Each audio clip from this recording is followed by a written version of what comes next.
Good day sa inyo mga par. So meron tayo ditong RS8. Ayan, RS8 na head mga par. So NMAX Aerox for NMAX Aerox mga par. So papakita ko sa inyo yung head na nasa kaliwa ko. Ito yung 23 and 26. Ayan o, kung makikita nyo, 23, 26 mga par na super head.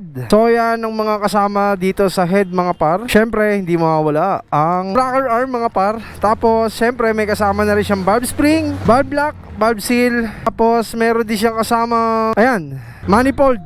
Meron kasamang manifold mga par. Ayan o, dalawa pa. Pwedeng down drop. Tapos papakita ko sa inyo yung head.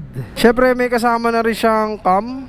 Ayan o, solid mga par, may kasamang cam. So di natin pwede hawakan kasi may langis-langis yan, baka madumi yan.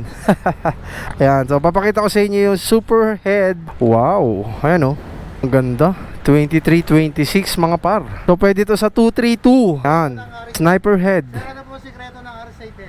Ito po. Iyon. Bawang. Ayan mga par. So ito yung 23-26 mga par. Isang set na yan. O diba? Napaka solid. Wala ka nang ibang gagawin kundi bubuuhin na lang yan sa makina mo mga par. So, babalik na natin yung ang 23-26 na head. May kasama na rin siyang cam. O diba?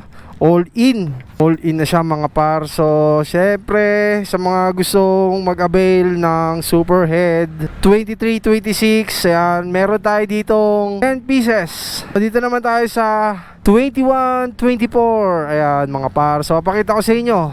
So yun din, may mga kasama na siyang cam, rocker arm, valve lock, tapos valve spring, tapos syempre head mga par. So ito na, dumating na ngayon sa shop ang ating super head na RS8 mga par. Ayan. So sa mga gusto mag-avail, PM nyo lang si Boss Eman. Syempre sa mga gusto magpa-schedule dyan, PM lang sa Jeg Motorworks. So yun lang mga par. Peace out. Sheesh.